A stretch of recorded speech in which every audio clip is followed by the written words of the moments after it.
De manière générale, est-ce que les dispositifs utilisés sont les bons?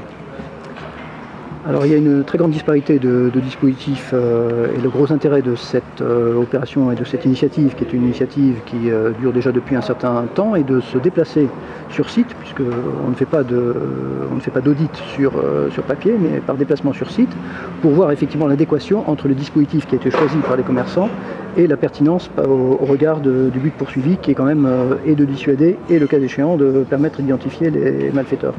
Mais en Lozère, les cambriolages, ça va, mais pas beaucoup. Il y a toujours trop de cambriolage. À partir du moment où vous êtes victime d'un méfait, vous trouverez toujours que c'est trop. Il est tout à fait exact également que proportionnellement et par rapport à d'autres départements, nous sommes un département qui est encore largement préservé de ce type de délinquance. Néanmoins, justement, un cambriolage est toujours un cambriolage de trop. Justement, est-ce que c'est pas cet atout qui joue contre nous? On se croit trop préservé. C'est un peu notre rôle à nous de sensibiliser la population, de sensibiliser les commerçants sur le fait que plus aucun département n'est totalement préservé, même si les statistiques sont pour le moment plutôt en notre faveur. Notre intérêt, c'est effectivement de faire cette démarche spontanée et proactive auprès des commerçants pour leur faire prendre conscience que leur établissement peut avoir une vulnérabilité. Donc on essaie de cerner les vulnérabilités et de proposer des solutions appropriées. D'autant que la délinquance a changé. On est parti d'une délinquance de résidence principale à maintenant les établissements commerciaux. Alors c'est un phénomène qui est un peu mouvant. Il y a des moments où effectivement la délinquance, surtout sur des petits volumes comme les nôtres, où effectivement la délinquance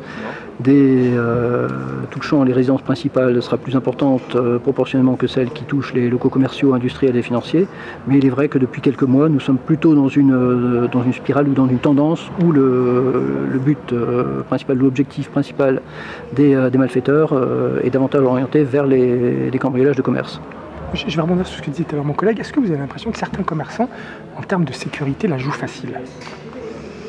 Je ne suis pas certain qu'on puisse l'évoquer de cette manière. Il y a d'abord un problème de prise de conscience du risque. Donc je rappelais que c'est un peu notre rôle de le faire. Et ensuite, en se mettant à disposition des commerçants pour aller, je répète, d'une manière totalement gratuite et sur la base d'un volontariat des requérants, se déplacer, évaluer le dispositif qui est en place et, le cas échéant, proposer une solution appropriée.